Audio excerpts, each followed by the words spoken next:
dire que ce fut un événement inattendu. Pour être précis, c'est le 4 juin 1963. J'étais au pied de la basilique de Notre-Dame de la Garde, pas celle de la Ciotat de Marseille, devant le chargeur d'arc, vous voyez. Et j'appris là, à mon grand étonnement, ma nomination de curé doyen de la Ciotat. Je suis arrivé à l'église, en effet, je devais faire ma première visite à mon prédécesseur, au curé tutélaire, et je m'arrêtais à l'église Notre-Dame pour me recueillir. Et entrant dans cette église, je fus surpris par sa beauté.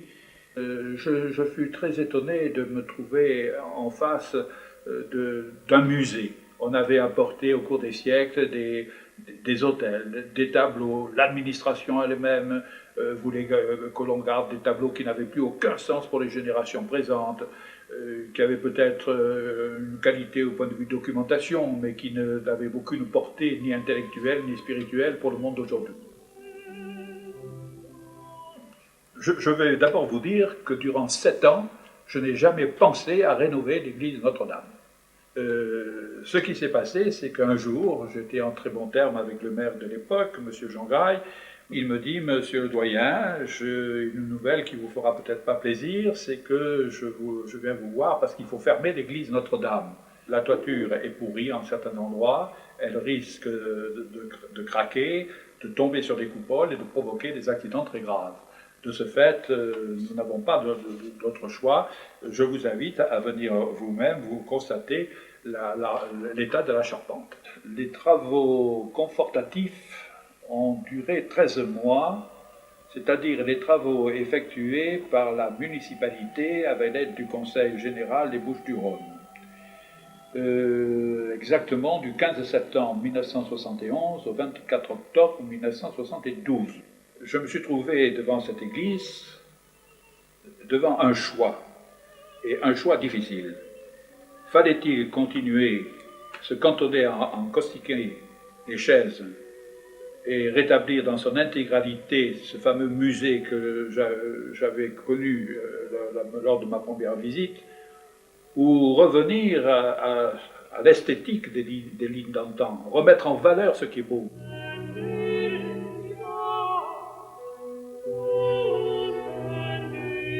Ma décision, en fin de compte, fut prise, je le dis simplement, et avec respect, du fait que le Concile Vatican II venait d'avoir lieu, mais le Concile avait pris conscience que ce n'était pas simplement une structure, l'Église, une structure refermée sur elle-même, mais que c'était une structure au service du monde.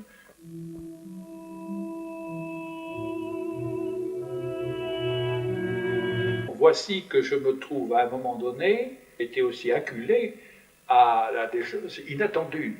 C'est-à-dire que lorsque je décide de surélever le pourtour de l'édifice, n'est-ce pas, d'une marche pour faire un déambulatoire, en réouvrant les arcades qui avaient été bouchées, à quelques centimètres de caveaux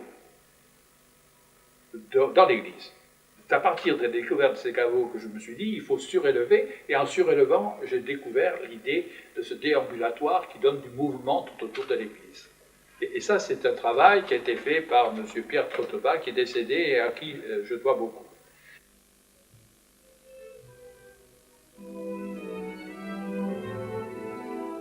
Eh bien, je préférais que la chaire serve de socle à la Vierge Marie, et que le prêtre soit à même plus en contact direct avec les moyens modernes de notre époque pour pouvoir parler à ce peuple. Et je ne l'ai pas regretté, et ce serait à refaire, je le referai.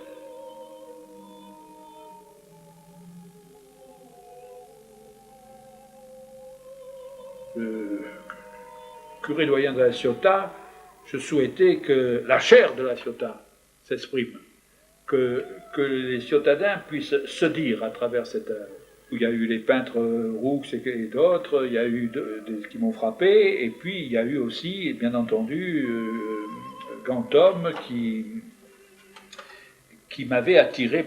Je n'avais pas pris contact avec lui, j'attendais prudent de mieux le comprendre et de mieux voir ce qu'il allait exprimer.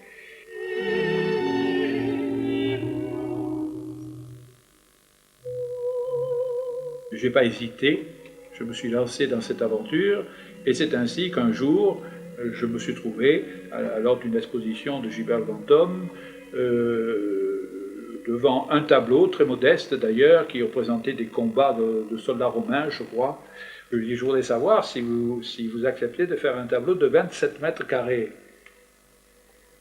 Oh là là, il me dit, mais tout peintre véritable a ce désir de construire, de réaliser une œuvre de cette taille. Je vous donnerai les thèmes, et puis vous aurez la liberté d'agir en tant que peintre.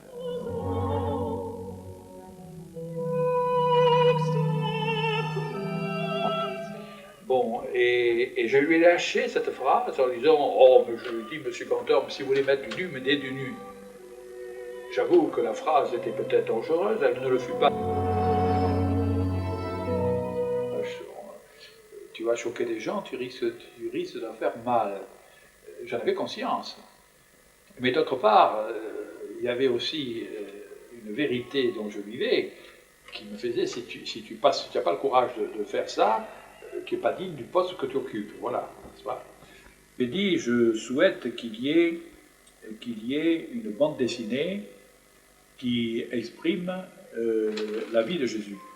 À pas utiliser, je n'ai pas pu personnellement utiliser comme élément de réflexion les fresques de Gilbert Gantom de ce point de vue-là.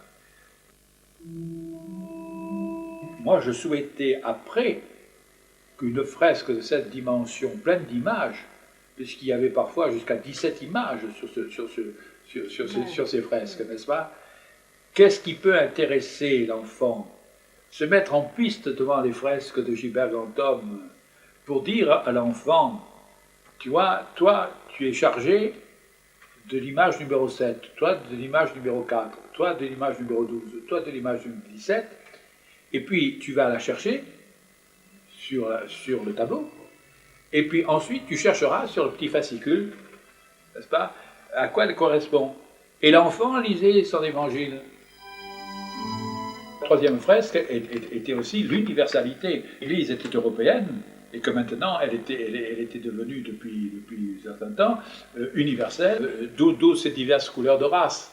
La race, ces sortes de panaches là, blanc, jaune, noir, etc., veut montrer dans le cosmos la présence de toutes ces races.